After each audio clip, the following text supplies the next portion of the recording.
Même si quelqu'un est venu là empoisonner ton enfant, l'enfant est parti. Écoute, on ne remplace pas un enfant. Mais il y a une chose qu'on peut faire. On doit se réparer soi-même pour ne pas manquer le ciel. Et pour ne pas manquer de revoir cet enfant-là. J'ai pris un exemple très fort. Maintenant, à toi de voir tout ce qui reste. Combien c'est banal. Jusqu'aujourd'hui, tu as des personnes, quand tu les vois, ton cœur commence à gonfler.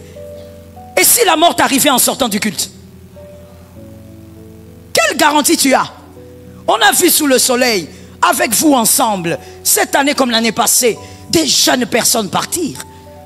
Des personnes partir avant 30 ans, avant 40 ans, avant 25 ans. Qui es-tu pour croire que tu arriveras là où tu penses?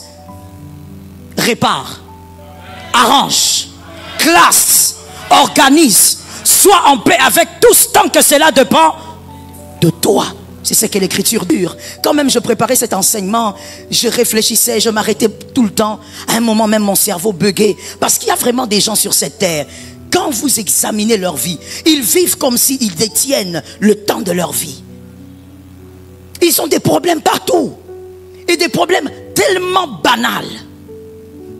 Non, moi je ne le supporte pas parce qu'il m'a fait. C'est qu'il t'a fait. Qu'est-ce qu'il t'a fait que toi tu ne peux pas pardonner? C'est quoi cette chose-là? Et je veux même aller plus loin. Qu'est-ce qu'il t'a fait qui te ôte la vie?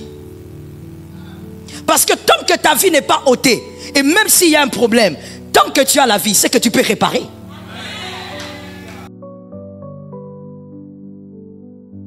Amen. 5:26 dit, Jésus lui dit, je suis la résurrection et la vie. Celui qui croit en moi vivra.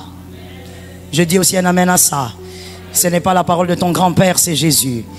Jésus lui dit, je suis la résurrection et la vie. Celui qui croit en moi vivra. Tout celui qui a cru ici a la vie. Quand même il serait mort. Ce texte, la première fois que moi j'ai lu ce texte, j'avais 11 ans.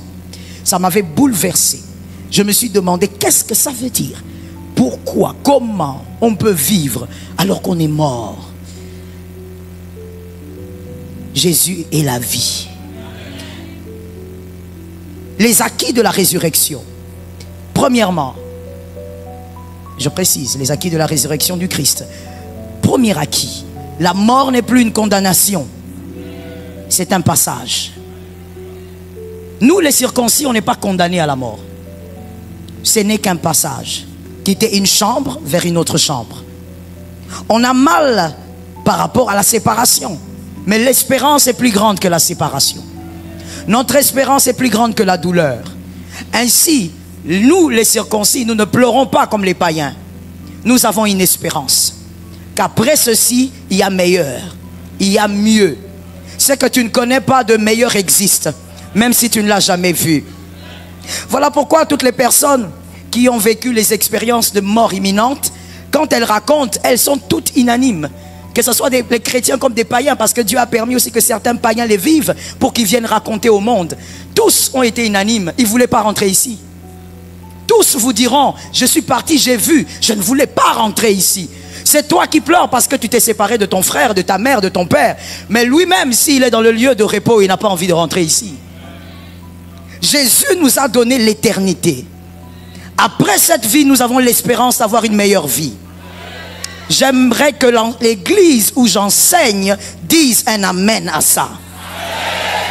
C'est une vérité, ne sois pas un homme charnel. Car les chrétiens charnels existent. Ne sois pas un homme charnel.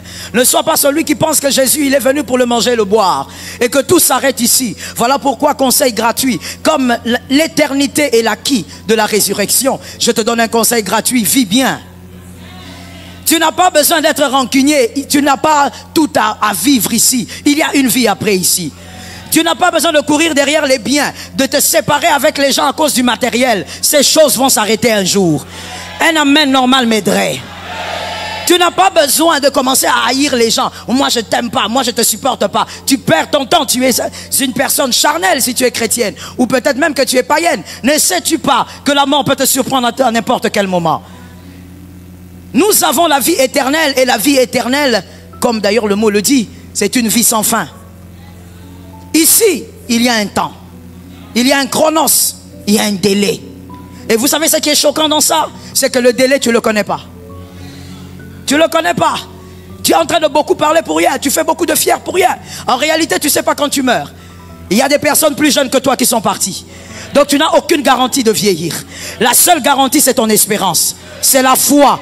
Mais je vais encore te réchoquer. Parce que tu dois comprendre la puissance et l'importance de cet acquis qui est l'éternité. C'est qu'il y a eu des hommes de foi, des femmes de foi, plus que toi, mais qui sont partis avant. Donc ce n'est pas ta foi qui te garde en vie. C'est Adonai qui décide du chronos. Et comme c'est lui qui décide, comme tu ne sais pas si tu seras là le lundi, je te donne un conseil gratuit. C'est le moment de préparer ton éternité. Vous savez, même quand on écrit sur le pierre tombale, RIP, repose, rest in peace, repose en paix. Mon frère, la paix, c'est maintenant qu'on prépare ça. C'est pas après la mort qu'on prépare la paix. Si tu n'as pas préparé ta paix après la mort, même si on écrit 15 fois sur ta tombe, tu es dans le lieu de tourment. Est-ce que quelqu'un m'entend bien? L'éternité nous a été donnée par Jésus, mais tu dois préparer ton éternité. Jusqu'aujourd'hui, toi, tu as des gens que tu ne supportes pas, païennes, charnelles. Tu ne comprends pas que la vie est tellement courte que tu n'as pas le temps pour ça. Si aujourd'hui tu tombes, tu dois aller quelque part. Est-ce que quelqu'un m'entend bien? S'il y a quelque chose que Jésus nous a accordé, une grâce, c'est qu'après cette vie, on peut aller être heureux quelque part. Localise-moi ton frère et dis-lui comment tu prépares ton éternité. Depuis le tout est accompli, l'éternité en Jésus est un acquis. Mais comment tu prépares ton éternité?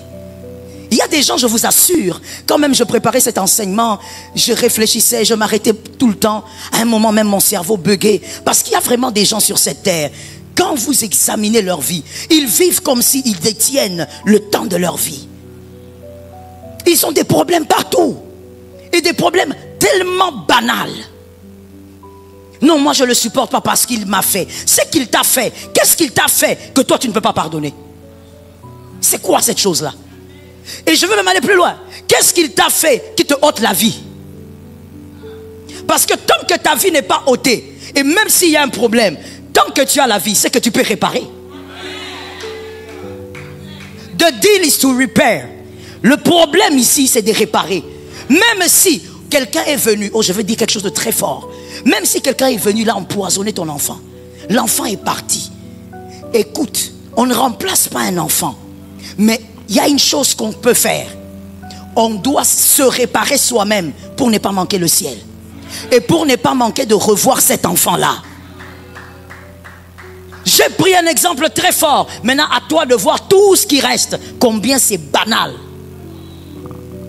Jusqu'aujourd'hui, tu as des personnes, quand tu les vois, ton cœur commence à gonfler. Et si la mort t'arrivait en sortant du culte? Quelle garantie tu as? On a vu sous le soleil, avec vous ensemble, cette année comme l'année passée, des jeunes personnes partir. Des personnes partir avant 30 ans, avant 40 ans, avant 25 ans. Qui es-tu pour croire que tu arriveras là où tu penses? Répare, arrange, classe, organise, sois en paix avec tous tant que cela dépend de toi. C'est ce que l'Écriture dit.